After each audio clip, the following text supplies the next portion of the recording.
ലോകരാഷ്ട്രീയത്തെ മുൾമുനയിൽ നിർത്തിക്കൊണ്ട് south American രാജ്യമായ വെനസ്വേലയിൽ നിന്നുള്ള അതിശയിപ്പിക്കുന്ന വാർത്തകളാണ് ഇപ്പോൾ പുറത്തുവരുന്നത്. ഡിക്റ്റേറ്റർ എന്ന് അമേരിക്ക വിശേഷിപ്പിച്ചിരുന്ന വെനസ്വേലൻ പ്രസിഡന്റ് നിക്കോളാസ് മദൂറോയെ യുഎസ് സൈന്യം അതിസാഹസികമായ ഒരു ഓപ്പറേഷനിലൂടെ പിടികൂടിയിരിക്കുകയാണ്. മാസങ്ങളോളം രഹസ്യമായി പ്ലാൻ ചെയ്ത ഓപ്പറേഷൻ അബ്സല്യൂട്ട് റിസോൾവ് എന്ന സൈനിക നീക്കത്തിലൂടെയാണ് കാരക്കാസിലെ ഒളിത്താവളത്തിൽ നിന്ന് മഡൂറോയെയും അതുപോലെ ഭാര്യ സിലിയ ഫ്ലോറൻസിനെയും യുഎസ് സേന കസ്റ്റഡിയിലെടുത്തിരിക്കുന്നത്. കാരക്കാസ് നഗരത്തിലെ വൈദ്യുതി പൂർണ്ണമായും വിച്ഛേദിച്ച ശേഷം 150ഓളം യുഎസ് വിമാനങ്ങളുടെ അകമ്പടിയോടെയായിരുന്നു ഈ പ്രീഡോൺ ഓപ്പറേഷൻ. ഈ ഓപ്പറേഷന് തൊട്ടു മുൻപായി കരീബിയൻ കടലിൽ അമേരിക്ക വമ്പിച്ച നാവികസേനയെ വിന്യസിക്കുകയും ചെയ്തിരുന്നു. യുഎസ് ഇന്റലിജൻസ് റിപ്പോർട്ടുകൾ പ്രകാരം മദൂറോയ്ക്ക് കടുത്ത സുരക്ഷ ഒരുക്കിയിരുന്നത് അദ്ദേഹത്തിന്റെ വിശ്വസ്തരായ Cuban advisors and security personnel ആയിരുന്നു. ക്യൂബൻ ഏജന്റുകളുടെ ആ വലിയ സുരക്ഷാ വലയം ഭേദിച്ചാണ് യുഎസ് ഡെൽറ്റ ഫോഴ്സ് മദൂറോയെ പിടികൂടിയത്. ഇന്നലെ വൈകിട്ടോടെ ന്യൂയോർക്കിലെ സ്റ്റുവർട്ട് എയർ നാഷണൽ ഗാർഡ് ബേസിൽ മദൂറോയും ഭാര്യയും വഹിച്ചുകൊണ്ടുള്ള വിമാനം ലാൻഡ് ചെയ്തു. താൻ കെട്ടിപ്പടുത്ത സാമ്രാജ്യത്തിൽ നിന്ന് വെറും കൈയോടെ FBI ഏജന്റുമാരുടെ അകമ്പടിയോടെയാണ് മദൂറോ അമേരിക്കൻ മണ്ണിൽ കാലുകുത്തിയത്. ഈ സൈനിക നീക്കത്തിൽ എത്ര പേർ കൊല്ലപ്പെട്ടു എന്നതിനെക്കുറിച്ച് ഔദ്യോഗികമായ കാഷ്വാലിറ്റി ഫിഗേഴ്സ് ഇതുവരെ അമേരിക്കയോ അല്ലെങ്കിൽ വെനസ്വേലയോ പുറത്തുവിട്ടിട്ടില്ല. എങ്കിലും വെനസ്വേലൻ പ്രതിരോധ മന്ത്രാലയത്തിന്റെ കണക്കുപ്രകാരം ഏതാണ്ട് 40ഓളം പേർക്ക് ജീവൻ നഷ്ടമായതായിട്ടാണ് സൂചന. ഇതിൽ സൈനികരും സാധാരണക്കാരും ഉൾപ്പെടുന്നു. അതേസമയം വെനസ്വേലയിലെ രാഷ്ട്രീയ സാഹചര്യം അതീവ ഗുരുതരമായി തുടരുകയാണ്. നിക്കോളാസ് മദൂറോയുടെ വിശ്വസ്തയും വൈസ് പ്രസിഡന്റുമായ ഡെൽസി റോഡ്രിഗസിനോട് ഇടക്കാല പ്രസിഡന്റിന്റെ ചുമതല ഏറ്റെടുക്കാൻ വെനസ്വേലൻ സുപ്രീം കോടതി ഉത്തരവിട്ട് കഴിഞ്ഞു. എന്നാൽ മദൂറോയെ അമേരിക്ക തട്ടിക്കൊണ്ടുപോയതാണെന്ന് ആരോപിച്ച് അവർ രംഗത്തെത്തിയിട്ടുണ്ട്. തങ്ങൾ ഒരിക്കലും അമേരിക്കയുടെ കോളനിയാകാൻ തയ്യാറല്ലെന്നും വെനസ്വേലയുടെ പരമാധികാരം സംരക്ഷിക്കുമെന്നുമാണ് ഡെൽസി റോഡ്രിഗസിന്റെ കർശനമായ നിലപാട്. കഴിഞ്ഞ 12 വർഷം വെനസ്വേല അടക്കി ഭരിച്ച മദൂറോയുടെ ഭരണം അവസാനിച്ചിരിക്കുകയാണ്. മയക്കുമരുന്ന് കടത്ത്, അതുപോലെ നാർക്കോ ടെററിസം തുടങ്ങിയ കുറ്റങ്ങൾ ചുമത്തി അദ്ദേഹത്തെ വിചാരണ ചെയ്യും. ന്യൂയോർക്കിലെ അതീവ സുരക്ഷാ ജയിലിലാണ് മദൂറോ ഇപ്പോൾ ഉള്ളത്. അവർ ഓഫ് ഫ്രീഡം, വെനസ്വേലയുടെ സ്വാതന്ത്ര്യത്തിന്റെ മണിക്കൂർ വന്നെത്തിയെന്നാണ് പ്രതിപക്ഷ നേതാവ് മരിയ കുരീന മച്ചാഡോ ഈ സംഭവത്തോട് പ്രതികരിച്ചത്. എന്നാൽ ഇതിനെ വെറും ഒരു ഭരണമാറ്റമായിട്ടല്ല ലോകം കാണുന്നത്. കാരണം ട്രംപ് വളരെ വ്യക്തമായി പറഞ്ഞിട്ടുണ്ട്, വെനസ്വേലയെ ഇനി അമേരിക്ക ഭരിക്കും. എന്താണ് യഥാർത്ഥത്തിൽ വെനസ്വേലയിൽ സംഭവിക്കുന്നത്? അമേരിക്ക എന്തിനാണ് ഇങ്ങനെ ഒരു നീക്കം നടത്തിയത്? നോക്കാം.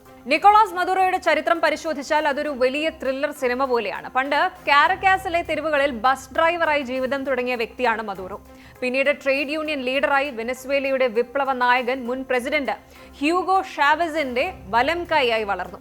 2013 ഷാവസിന്റെ മരണശേഷമാണ് മദൂറോ വെനസ്വേലയുടെ ഭരണാധികാരിയാകുന്നത്. തുടക്കത്തിൽ സാധാരണക്കാരുടെ നേതാവായിരുന്നുവെങ്കിലും പിന്നീട് മദൂറോ ഒരു ഏകാധിപതിയായി മാറുന്നതാണ് ലോകം കണ്ടത്. മദൂറോയുടെ ഭരണകാലത്ത് ലോകത്തെ ഏറ്റവും വലിയ എണ്ണ നിക്ഷേപമുള്ള വെനസ്വേല പട്ടിണിയിലേക്കും കടുത്ത സാമ്പത്തിക പ്രതിസന്ധിയിലേക്കും കൂപ്പുകുത്തി.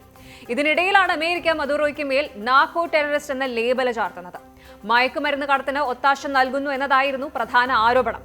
ഏകദേശം $15 മില്യൺ, അതായത് 125 കോടി രൂപയാണ് മദൂറോയുടെ തലയ്ക്ക് അമേരിക്ക വിലയിട്ടിരുന്നത്.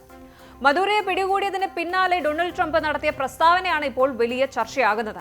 വെനസ്വേലയെ ഇനി അമേരിക്ക ഭരിക്കുമെന്നാണ് ട്രംപ് പരോക്ഷമായി പറഞ്ഞിരിക്കുന്നത്.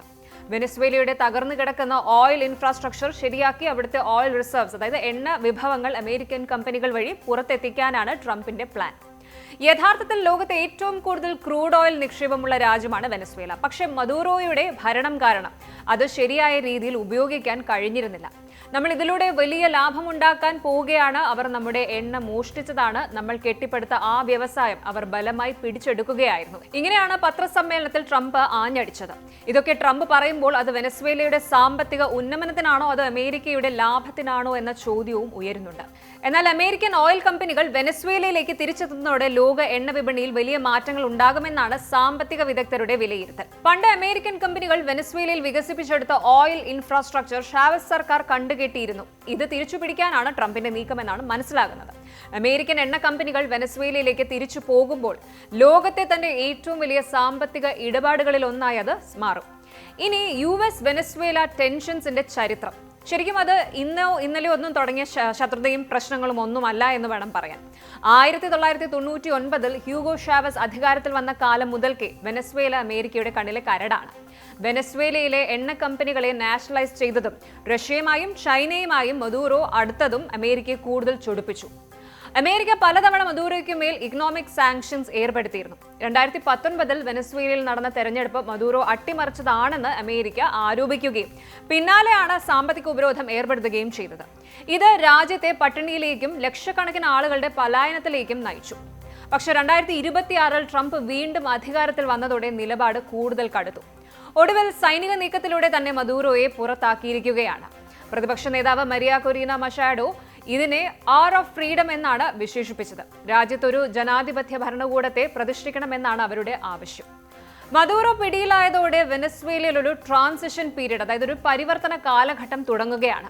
അതേസമയം വെനസ്വേലയുടെ പുതിയ ഇടക്കാല പ്രസിഡന്റായി ചുമതലയേറ്റ ഡെൽസി റോഡ്രിഗസ് അമേരിക്കയുടെ ഈ നീക്കത്തെ രാജ്യാന്തര ഗുണ്ടായിസം എന്നാണ് വിശേഷിപ്പിച്ചത്.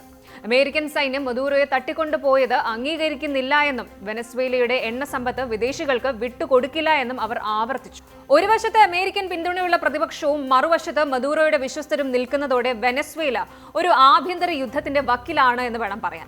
എന്തായാലും വെനസ്വേലയിലെ ജനങ്ങൾക്ക് ഇതൊരു പുതിയ പുലരിയാണോ അതോ മറ്റൊരു അധിനിവേശത്തിന്റെ തുടക്കമാണോ എന്ന് കണ്ടറിയണം. മദൂറോയുടെ പതനം ലാറ്റിൻ അമേരിക്കയുടെ രാഷ്ട്രീയ ഭൂപടത്തിൽ വലിയ മാറ്റങ്ങൾ വരുത്തുമെന്ന് ഉറപ്പാണ്.